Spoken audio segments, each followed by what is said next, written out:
Not only do more Americans have health care coverage than ever before, but thanks to the Inflation Reduction Act, which every single Republican in Congress voted against, this president has capped the cost of insulin to $35 for seniors, allowed Medicare to negotiate lower prescription drug prices for the first time ever, and has saved millions of Americans an average of $800 per month on their health care insurance. The American people have made it clear they don't want the Affordable Care Act weakened and or repealed. They want it strengthened and protected. President Biden will continue to fight to bring down health care costs and prescription drug costs as well. With that, we have the Admiral in the briefing room today who's going to give us a little bit of an update on travel to Africa and also an update on the latest on the Middle East. Okay, Admiral. Afternoon, everybody. So, yeah, I do have a little bit of a yeah, good morning. No, I wasn't paying attention, clearly. I do have a little bit of a grab bag of stuff to get through, and I'll promise I'll try to do as quickly as I can. Yesterday, as I think you're all aware, in direct response to a series of escalatory attacks against U.S. and coalition personnel in Iraq and Syria, including, of course, at Al-Assad Air Base over the weekend, the United States military conducted strikes on facilities that were used by the Iran-backed Kataib Hezbollah hit militia group, as well as other affiliated groups in Iraq. Initial reports that we're getting indicate that we had effective results on all three targets. 2 headquarters buildings and an intelligence facility were destroyed. I want to emphasize that these actions were taken in self-defense following, of course, the attack on our forces in Iraq, and certainly consistent with international and domestic law. As the President has said, we're not going to hesitate to take necessary action to protect our troops and our facilities, and we'll stay vigilant going forward, of course. Separately, I'm also sure that you saw yesterday a joint statement from 24 countries expressing support for the action that the United States and our United Kingdom Armed Forces, with support from Australia, Bahrain, Canada, Netherlands, took against the Houthis on Monday. I think it's notable that more and more countries now wanted to show that they condemn Houthis' indiscriminate and unlawful attacks on international commerce, and that they support the actions that we and our partners are taking. Now, as you may have seen, several cabinet and senior administration leaders are engaging with countries across the African continent this week, building on our commitment to accelerate U.S.-Africa partnership opportunities following the Africa Leaders Summit last year. And just run through quickly, if I can, just to kind of give you a sense of the scope. Secretary Blinken, of course, is traveling to Cabo Verde, the Ivory Coast, Nigeria, and Angola this week. U.S. Ambassador to the United Nations Linda Thomas-Greenfield is visiting Guinea-Bissau, Liberia, Sierra Leone. U.S. International Development Finance Corporation CEO Scott Nathan led a presidential delegation to attend the inauguration of the DRC President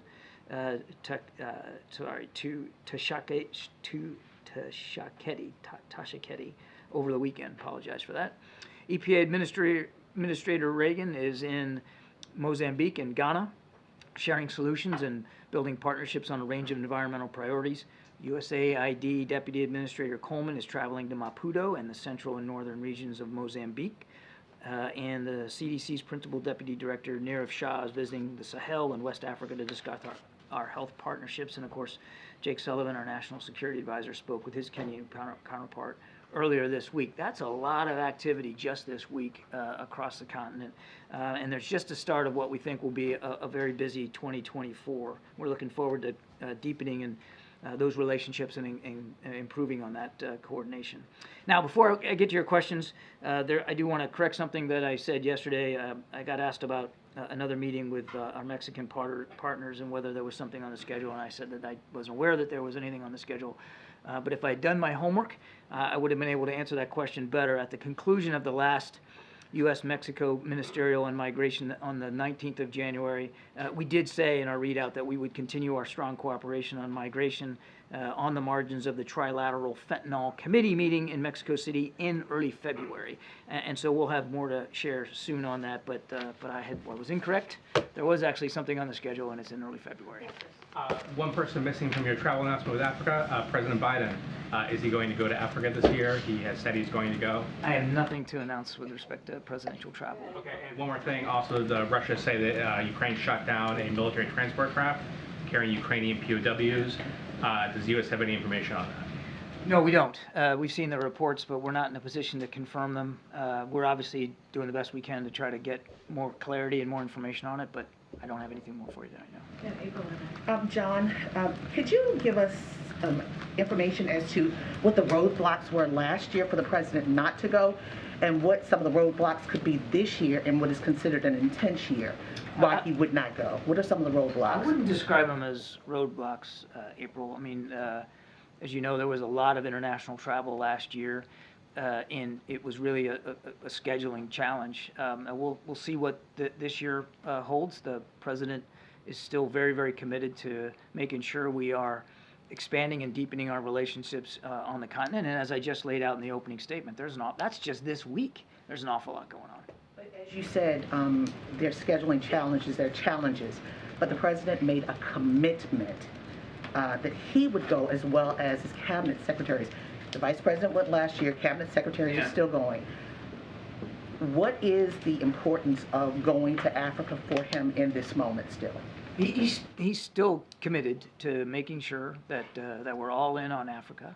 And again, I don't have travel to speak to now, April, but I can assure you that the president's very, very committed to deepening the relationships we have on the continent and to furthering all the lines of effort that we agreed to in the Africa Leaders Summit. That's why so many administration officials are visiting right now. So what are the positives that have come out of all the administration officials going and not him thus far? There's an awful lot of good work being done here, and I just kind of laid out for you briefly who's going and what they're and why they're going and what they're trying to get done. And all of these visits, all of these discussions, very much build on the Africa Leaders Summit and the things that we committed to doing economically, diplomatically, socially, and even in some ways from a security perspective. So I think we'll have good, I think, a sense once these trips are over and these principals come back on what kind of progress they made, and we'll just continue to work at it. The UN Refugee Agency in Gaza says there's been a mass casualty event at one of its shelters in Gaza. They say it was struck by two tank shells. There are hundreds of people who are sheltering, displaced people who are sheltering here. Does the White House have a comment on this? And does this reflect a lower intensity phase of fighting in Gaza? I don't have any information on this particular event, the way you described it. I don't have any background on it to share. I'm just learning about it myself. So look, why don't we, when the briefing's over, we'll see if we can comment on it one way or the other. I don't know. That aside, with the caveat that I don't know anything about this particular event that you're describing, the Israelis have taken steps to transition their operations. They have removed a division of troops. That's a lot of troops. That's thousands of troops. And they are pursuing on the ground more targeted operations particularly against the leadership. They are relying less on airstrikes. Low intensity operations doesn't mean no intensity operations. And even in a low intensity environment, again, I won't speak for them, but from our own experience, even in low intensity operations, you're still going to be in combat. There is still going to be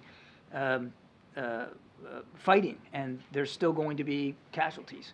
So again, I would just, as we think about this going forward, we shouldn't expect that as they transition to low intensity operations that there's not still going to be some violence. John, just continuing on the Gaza question, yesterday the president's speech was interrupted by multiple protesters calling for a ceasefire. Now, we've seen these kind of interruptions at various events, but we're also seeing increased polling among the American public that is clamoring for a ceasefire. Is the president, is his perspective on this changing at all, given the daily mounting casualty toll? Is he starting to rethink whether it might be prudent to ask for a halt in the fighting and beyond just the pause? I would remind that since a very early going in this conflict, we have been urging our Israeli counterparts to be careful and precise. We have talked about the civilian casualties and how we don't want to see any more. We have urged them to take different actions, and they have responded to that advice and counsel. He understands that there are strong feelings here on all sides, as you would expect. I mean, he's been doing this a long, long time. He also believes it's really important that Israel have the right and the ability to continue to defend themselves against what is clearly still a viable threat from Hamas.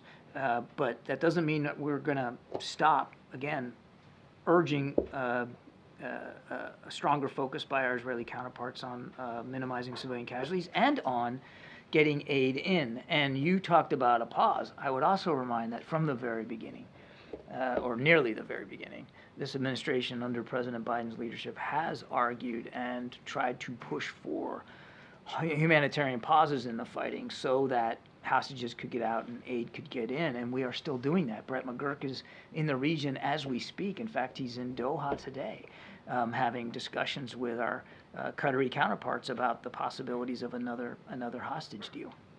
Can I just follow up, I'm sorry, on that? So the president has been pushing for pauses. You've been talking here from the podium about pauses.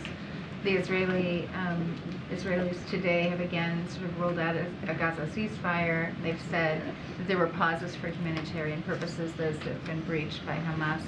We're hearing out of the region that there's movement towards something like a 1-month pause. Can you give us an update on that? And then, whether that is, whether there's any additional language that would come as part of that about a further, like a more permanent solution. Yeah, I don't have any additional context to provide today. We talked about this a little bit yesterday. As I said, Brett's in the region right now, and while he's having lots of conversations on lots of issues, this is certainly top of his agenda, and he's in Doha, as I said today. I don't want to get ahead of those discussions, except to repeat what I said yesterday, which is these are very sober and serious discussions we're having, and we certainly want to see another humanitarian pause put in place so that we can, again, get aid in and get people out.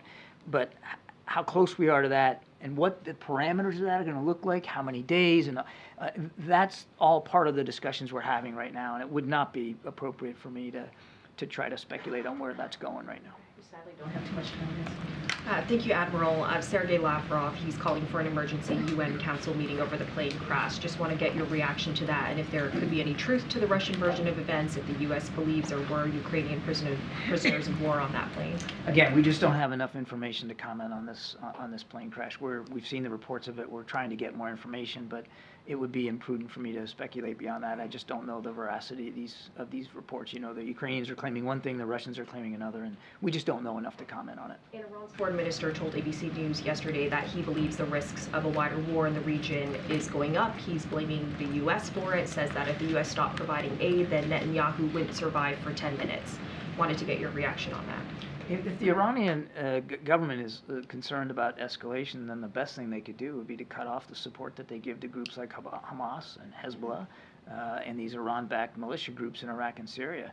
We don't want to see the conflict escalate. We don't want to see some broader war. We're not looking for a war or a conflict with anybody. We're actually trying to de-escalate. And if the Iranians are serious about that and they want to de-escalate, well, we would welcome them stopping this support.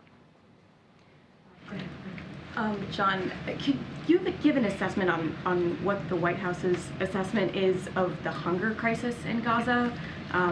We know from several aid groups that things could not be worse, is the words that have been used. But what's the White House's take on that right now? We understand that the humanitarian situation in Gaza is dire, and specifically when it comes to food insecurity. We're mindful of that, which is why, again, you got Brett in the region right now. We're trying to do everything we can to get additional humanitarian pauses in place so that aid can get in. It is obviously designed to help us get hostages out, of course, but when you have a lull in the fighting, man, you got to take advantage of that, and you got to get more trucks in. And so we're very much focused on this, and that's why food is such a principal product of the humanitarian assistance that's going in. We're mindful, though, we're very mindful that a lot of people are hungry. Has the White House seen reports that there are Palestinians who are trying to make flour out of animal feed at this point? Like it is that level? We're mindful of the dire circumstances that some people are living in terms of food insecurity there in Gaza. Absolutely. Now, one of the things we talked about, I don't know, a week or so ago, was we had worked with the Israelis to open up the Ashdod port for the direct delivery into Gaza of flour, specifically because we know how important flour and the ability to create meals from that is to the people of Gaza. So we're very focused on this. Okay, thank you so much. Admiral, can you comment on what happened in the Red Sea this morning? Two Maersk vessels had to turn back after explosions happened. So were these explosions due to strikes by the Houthis? And if so, does it mean that the campaign against the Houthis still is not working? What I can tell you and what I do know what happened today was that there were 3 Houthi missiles fired at 2 merchant vessels and in the southern Red Sea. One missile missed by something like 200 kilometers. The other 2 were shot down by a U.S. Navy destroyer. That's what I know. It's obviously underscores that the Houthis still intend to conduct these attacks, which means we're obviously still going to have to do what we have to do to protect that shipping. Following on the humanitarian crisis, President Biden recently said that there were no sticking points when it came to the border deal, which of course impacts the supplemental, but there does appear to be disagreement over an aid package for Palestinian civilians. So would the president support any measure that did not include aid for Palestinian civilians? I won't negotiate here from the podium. That wouldn't be appropriate. We believe making good progress here on the Senate side in a bipartisan way to try to get this supplemental funding passed and in place. We understand that certainly includes lots of different moving pieces, but it would be irresponsible for me to go into much detail here. Thank you. Admiral, I want to ask on behalf of my colleagues in Argentina, there are reports in local media down there that they're getting ready to finalize the purchase of the F-16s that was approved in the U.S. Last year. I'm wondering what your read is on that and what you can say about the context of potentially Argentina moving closer to Washington, maybe further from Beijing. I don't have anything on the F-16s. Let me take that question and get back to you rather than try to pontificate from here. But obviously, we value the bilateral relationship with Argentina and certainly want to do what we can to improve it, grow it, deepen it. But let me get back to you on the F-16s. Last question, sir. Thank you. 2 questions on Iran proxies. Can you confirm reports that Iran has provided Mohajer 6 combat drone to the Sudanese army? And secondly, why is there a double standard when it comes to the administration dealing with the Iranian proxies in the region? On one hand, U.S. backs Israel annihilating Hamas, but only launches operation which seeks degrading Houthis and Iranian-backed groups in Iraq. I'm not sure I understand the premise of the second question. There's no double standard here. We're acting in self-defense in both cases. The strikes against the Iran-backed groups in Iraq yesterday were designed to prevent them from continuing to attack our troops, self-defense. And the same thing goes for the attacks against the Houthis, whether it's ashore or knocking their stuff out of the sky when it's on the way to these ships like we did this morning. It's about self-defense. There's no double standard here. And I didn't understand your first question. What was the... Can you confirm reports that Iran has provided Mohajer 6 combat drone to the Sudanese army? To the Sudanese, I have not seen that report. I'll take the question and get back to you. Thanks so much, Admiral. Thank you so much. All right, Chris. I just wanted to just recap one thing. You said there was an Africa travel update. I was just sort of puzzled that there's nothing more on the president. We just thought there was going to be. We're all waiting for that at the end. I know. Well, he did talk about Africa travel, but not as it relates to the president. But there are, as you heard from the Admiral, cabinet secretaries, obviously being really active with their travel, going to the continent, and having really important conversations. Is it still the president's commitment to go to the continent? Look, it is the president's commitment to go to the continent. As it relates to a timeline, a date, I don't have that to share with you at this time, but we wanted to lift up the cabinet secretaries, as we have also said that we would see an influx of cabinet secretaries traveling to the continent, which is what you're seeing, and the president is very much wants to go to the continent. Obviously, one of the reasons why we lifted up in the topper today is because the president wanted to show his commitment to the continent of Africa. And a personal question, Mike Donnell and General Dillon. Personnel. I'm like, Personnel. personal question. Yeah, personnel. I was like, why now? Why here? Mike Donnell and General Dillon are leaving the White House for the campaign. When is their last day here at the White House? Let me just No, I appreciate the question. So a couple of things. You guys all saw the president's statement last night, announcing that Mike Donnellan and Jen O'Malley Dillon will leave the White House in the upcoming weeks to join the re-election campaign. Like the president said, they have served with dedication and purpose as we have delivered on a historic recovery, and he is thankful to Mike and Jen both for their service in the White House these past 3 years. Both are trusted advisors to the president, as you all know, who have deep experience and played important roles in the historic successes he has delivered for the American people, ranging from building an economy that works from the bottom up, middle out, not the top down, standing up for our basic freedoms as Americans, or protecting our democracy from unprecedented threats. And on a personal note, now I will say this personally, I've known Jen O'Malley Dillon for some time, and she has been an excellent colleague. Mike Donnellan has become a friend over the last 3 years, and we are very sad to lose them. As it relates to a timeline, it's going to be in the upcoming weeks. I just don't have a timeline to share at this time. Okay, Kelly. In terms of the event yesterday, where the president obviously indicated that the views of the public are passionate and there are expected protests, is he now braced for protest at every event where the public is expected? So, look, let me just say more broadly, obviously the president respects people's right to speak out peacefully, as you just stated in your question to me, Kelly O. As it relates to events and what to expect, that is something for Secret Service. Obviously, they deal with that. It's not something that I can speak to. They look out for that. They deal with that, so I don't want to get ahead of the Secret Service process. But look, again, the president believes that Americans have the right to speak out, make their voice heard, as long as they do it peacefully. And so we respect that. And of course, the event was about, in large part, a strong view that the administration and the campaign have that reproductive rights, abortion rights are an essential in this campaign season. Do you get a sense that the president is going to find ways to do more to personalize this story of how women are affected by it? He cited ways where women are not getting medical care. He talked about how influential it is. Is there some other outreach that he can do? So appreciate the question. Look, I think what you heard, obviously yesterday was a campaign event that the president did with the other principals in the administration, and you heard him speak passionately and fiery, I will say, about the issue. On Monday, as you all know, this week would have been the 51st, if Roe was still a constitutional law, would have been the 51st anniversary of Roe v. Wade. And we talked about, you've heard from the president, you've heard from the vice president talk about how devastating the overturning of Roe have been to women across the country, and just the amount of legislation that is restricting that right, restricting that reproductive right that we've seen in states. What I will say as it relates to outreach, there is something that I will share with all of you. On Sunday, the president and the first lady spoke to Kate Cox, who was forced to go to court to seek permission for the care she needed for a non-viable pregnancy that threatened her life. They thanked her for her courage in sharing her story and speaking out about the impact of the extreme abortion ban in Texas.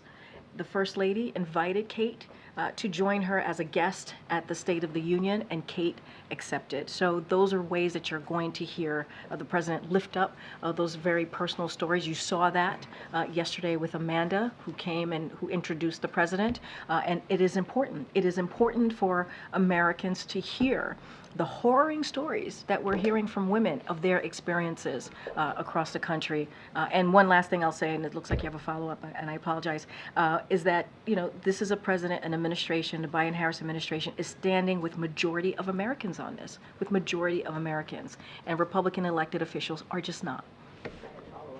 I know you had to follow. Was that a private call, or is that something that you recorded? Sometimes we've seen those as released later. What's the status? So it definitely was a private call. Pardon me, a private call. I cannot speak if it was recorded, but obviously it was a private call that they thought it was really important, the president and the first lady, to reach out to Kate, as you all know and all have reported, and she's been on some of the networks here. Her story is incredibly powerful, devastating. And it speaks to the moment that we are in now when we talk about women having the right to make these deeply personal decisions about their health care that was taken away by the Supreme Court And we have Republican officials that continue to talk about, and in Congress, introduce, national bans. And so that is not where this president and this vice president stands, and you're going to continue to hear us speak to that. Okay, Kevin. When you talk to the president afterwards, is he frustrated that he wasn't able to sort of deliver the speech as he intended? I mean, look, the president, from my view, and I think some of your colleagues have written about this, it was a fiery speech. It was a deeply, deeply impactful speech. You heard how the crowd reacted to the speech. It was a speech that I think landed in a way that talked about how this president and his entire administration is going to fight for women. And that is also important. Look, I said this at the top when I was asked this question. He respects all Americans, their right to speak out as long and make sure their voices are heard, just as long as they do it in a peaceful way. That's what we want to see. And he's made clear about where he stands on the issue that we've been talking about, obviously today, with Israel being able to defend themselves, understanding the painful time that a number of communities, and we're certainly working to be supportive of resource and respect different points of views. But he's been very, very clear. Look. We're gonna continue to be clear about that, where we stand, and also obviously respect the peaceful protest that Americans are allowed to do. Was there any effort after the speech yesterday to try and engage some of these protesters, to have President Biden talk with them directly? No, I can't speak to any opportunities to engage with the protesters, but obviously they made their voices very loud and clear. And I'll just leave it there. When is the last time he talked to folks who are advocating for a ceasefire? Well, look, I think he hears from Americans all the time. I think in terms of like a direct conversation. I mean, look, I can't speak to a direct conversation that he's had, but he hears from Americans all the time about their different views that they have. And so that is something that the president is very aware of. So don't have any direct conversations to speak to, but obviously the president is aware of what's happening and how people feel. Okay. So the UAW, President Biden will speak to the UAW today. The UAW has also called for a ceasefire. Does that complicate any effort to sort of get, does it complicate the relationship between President Biden and the union if these large unions, not just the UAW, but others are also calling for a ceasefire? I'll say this, the president, as you know, in the fall, the president joined UAW workers on the picket line, and he was the first president to ever do that, because this is a president who says it all the time. He believed the union built the middle class. He believes that the unions should be able to, get the benefits that they deserve for working so hard, right? For working, on behalf of the American people, obviously, but. Look, and he supported them for their historic fight to get a historic contract. So he believes he has, and we believe he has a very good relationship with unions, not just the UAW. And not just that, he fought very proudly and won the type of major investment needed to ensure that we have EV future made in America, right? We talk about manufacturing, we talk about bringing manufacturing back to America. And that is something that he has been very proud about. And so he's been a union guy for a very long time. He will continue to do that. He's going to go and speak to UAW. Obviously, he has a good relationship with UAW if he's going to go do that. And he proudly stood next to union workers, as I stated in the fall, on the picket line, something that no other president has done. And I'll come to that. Thanks, Karine. The Boeing CEO is being scrutinized on Capitol Hill today. What has been the president's reaction to the ongoing safety concerns? And is there any message from the White House to reassure American travelers?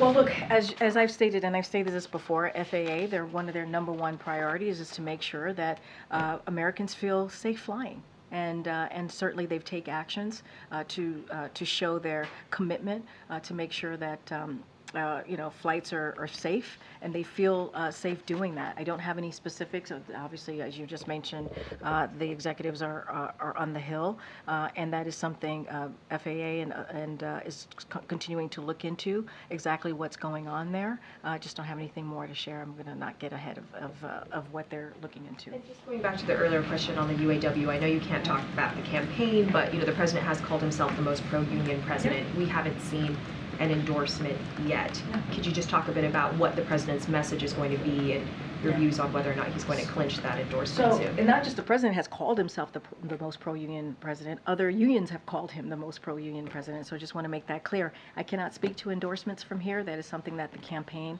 would have to speak to. Again, the president was very proud to join union members at the picket line early this fall. He has fought for union members throughout, not just the last 3 years, but throughout his career, and that's something that he's going to continue to do. I'm just not going to speak to any endorsements from here. Go ahead, John. Thanks, Karine. Can you give an overview about the president's trip that he's taking tomorrow to Wisconsin? So, as you all know, he's going to go to Superior, Wisconsin. I'm not going to get ahead. We'll have more to share about that tomorrow, or if not later in the day. Look, and I think I said a little bit about this earlier this week when I announced the trip. He's going to continue to talk about investing in America, what he's doing to make Americans' lives a little bit more easier, right? Giving them a little bit more breathing room. Talk about Bidenomics, and one thing that I will say, and I don't want to get ahead of it, I think you saw a tweet from a congressman from Minnesota 8 who touted the bipartisan infrastructure law, something that this Congressman Stauber, who did not vote for it. And what's interesting is it was a bipartisan piece of legislation. Obviously, we were thankful to Republicans who did work with the president to put forth this bipartisan infrastructure law and voted for it and pushed for it. But there are some Republicans who didn't, and they see the benefits of this particular law and now are touting it, but didn't vote for it, did not vote for it at all. So the president's going to go to Superior, Wisconsin. He'll have more to say. I'm not going to get ahead of him. Do you suppose the president will call out that congressman in particular while he's on the ground there? We'll see. I mean, I called him out, and we called him out on X now, I think it's called. So, we'll continue to be very clear about that. Go ahead, April. Karine, what do you have to say about the Senate confirmation this afternoon of the 34th and 35th Black women judges in this administration? What to say about that specifically, the confirmation? Look, this is a president who has been very clear and has stuck to his commitment when he said that he wanted to make sure he had an administration that looked like America, including obviously a judicial system that looked like America. And he's been very proud. He's been very proud of the women that he's been able, the women of color, Black women that he's been able to put forward to get confirmed for some of these judicial appointments. And so, look, you see that in his administration, you see that in his appointments. He wants to make sure that we represent what this country looks like, and he's been very proud of that. In the long term, yeah. What does this administration believe that this will do to reshape the court system in this nation with these appointments? I think it's important that we have this type of representation. And you hear us say this many times, representation matters. And I think that is important. Make sure we have obviously not just representation, but the women and the men and women that he has been able to appoint to these positions have been incredibly experienced. They've been impressive with their own record. They're more than qualified to have these appointments, and I think that's important too. But I'm drilling down on the Black women at a time when people are walking away from DEI, and this is historic. It is historic. We agree with you, April. It is historic and important. It is historic and important. And let's not forget, this is a commitment that the president said that he would move forward with, right? Making sure we have representation, making sure we have diversity, making sure we have talented, experienced people in these roles. And that's what he's doing. That's what he's doing. Go ahead, Weisha. Thank you, Karine. I have more questions about Boeing. Has the White House been in touch with Boeing?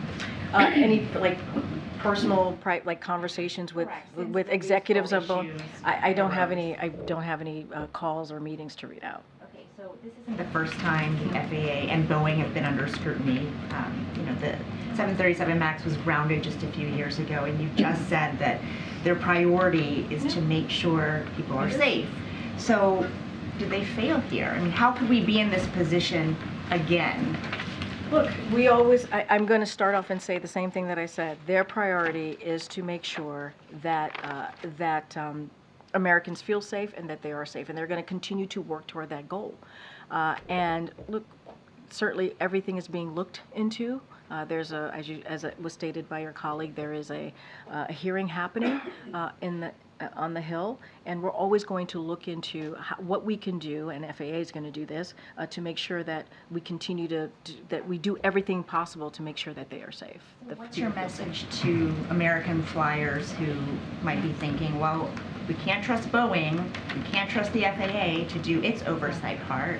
What are we supposed to do? I think what the president has said and will continue to say is that that's the FAA's top priority. Their top priority is certainly to make sure that Americans feel safe. That's why they launched an investigation, and it is increasing, obviously, their oversight of Boeing. And look, and we've talked about how the Boeing MAX 9 aircraft will remain grounded, right? That's what they're going to do. That's one way that Americans could feel that FAA has taken action until FAA is satisfied. They are satisfied that they are safe to return to service. And so, look, that is a commitment that Americans could be sure of. That is a top priority of FAAs. We want to make sure that we look into it and figure out exactly what happened, and they're going to get to the bottom of it. Thanks, Karine. Just wanted to get an updated read on inflation impact of the Red Sea attacks. I wonder if the White House is seeing anything in the data that you may be concerned. So we've been asked about this a couple of times. I think the Admiral may have been asked about this yesterday as well. Look, these are things that we're obviously going to continue to monitor. We have not seen any impacts. Our national security team and obviously our economic team are going to continue to keep a close eye on this, on the evolving situation in the Red Sea. The Department of Transportation and the Navy are in close communication with ocean shippers, insurers, industry, and other stakeholders, and we're taking steps to ensure shipping in the Red Sea is unobstructed. So that is something that we're certainly going to continue to monitor and keep an eye on. Okay, go ahead. In the wake of recent job cuts at outlets like the Los Angeles Times, does the administration support legislation like that moving forward in California that would require social media platforms to pay news outlets for their content?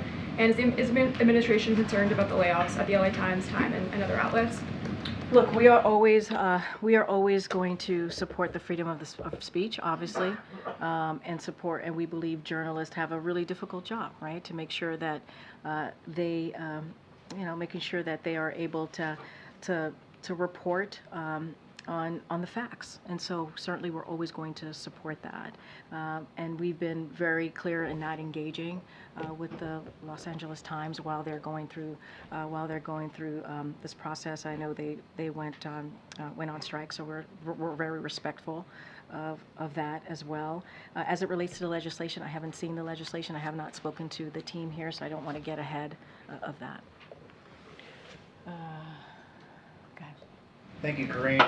This week, Senate Majority Leader Chuck Schumer called for a crackdown on Zyn nicotine pouches, saying that companies seem to set their sights on young kids, teenagers, and even lower, and use social media to hook them.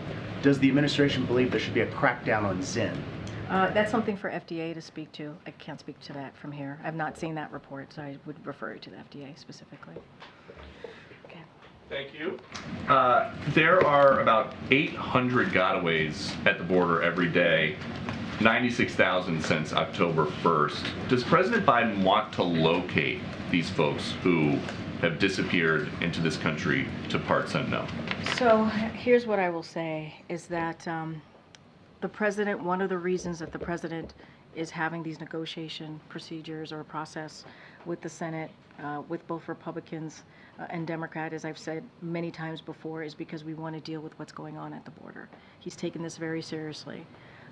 He wants to make sure that we come up with a bipartisan agreement, and we are very appreciative for that. But there's also the diplomatic aspect of it. of making sure that we're having conversations with Mexico, and we have had, and we've had productive conversations with them. And DHS is maximizing. They are maximizing its enforcement efforts. And since May 12th, and you've heard me say this as well, DHS has been able to return more than 482,000 individuals who did not have the legal basis to be here. So we're doing what we can, right, at the border. DHS is maximizing their process, doing what they can at the border, but we need help, right? We need Congress to actually act and do their part as well, and we're having those negotiations and we're having those processes. I cannot speak to the 8,000 number you just provided to me. What I can speak to is what we're trying to do on the policy side and the funding side to make sure what the Border Patrol, the law enforcement on the ground have what they need. Different topic. Is election denying a joke now? What do you mean? You have to say more than just make a random statement. Why did the president say, hello, Virginia, and the real governor, Terry McAuliffe? He was making a joke about Terry. He was making a joke. He was, I mean, if you play it back, it's clearly that the president was making a joke. What's the joke? He was making a joke about McAuliffe's previous term as governor. How are you guys going to convince people, though, that this idea of denying election results is very bad if President Biden is going out and making jokes like this? Okay, he did not deny it. He congratulated Governor Youngkin. Matter of fact, when he won his election, he did it out of the gate. Out of the gate, really, truly. He congratulated the governor, and not only that, we've had opportunities to work closely with the governor over the past couple of years. And, you know, this is a president that works across the aisle. We've seen that many times, and he was making a joke. Go ahead, tell us. Do you have an update on the border negotiations? Has the president made any calls or done anything over the past couple of days to move those negotiations along? So the update that I can give you is that our team has been in regular contact daily with the negotiators on the Hill, doing, obviously, as I mentioned many times, both Republicans and Democrats. We feel like it's been in good faith. We feel like we are grateful that these conversations have been happening for the past couple of months, and we certainly want them to continue. As it relates to the president tends to have conversations with members of Congress because of his long-term relationships with many of them. Don't have anything to read out, but I can say that our team here has been in regular contact, daily contact with the negotiators. There was reportedly a pretty raucous lunch in the GOP Senate conference yesterday. A little bit of debate over whether or not Republicans should have multiple days, potentially up to 3 weeks to review this, as opposed to a deal being put on the floor and senators being forced to vote on it very quickly. Does the president, who was in the Senate for a very long time, have thoughts on whether or not Republican senators and Democratic senators should have time to review what? That is something, as it relates to the process and how they're moving forward, the process and the technical and the procedures and all of the things that is related to passing legislation or agreeing on a piece of legislation. That's something for the leadership to speak to. I can't speak to it from here. All right, we have to gather. Let's see. Go ahead, sir. Thanks, Karine. Kirby mentioned those ongoing talks with Mexico about immigration. Has that dialogue and like the handshake deal with China from last year yielded any substantive results regarding fentanyl flow? Oh, yeah, absolutely. And I believe we made some announcements. Yeah, happy to get back to you with some announcement that we made after the meeting that the president had with President Xi on what we think was a productive conversation on fentanyl specifically. Look, the president has been very clear. When it comes to fentanyl, he wants to make sure we get that out of our communities across the country, and has been very committed in having conversation with Mexico and having conversation with China. We're happy to give you a more update on that. We have to go because you all have to gather because the president's heading to UAW. Thanks, everybody.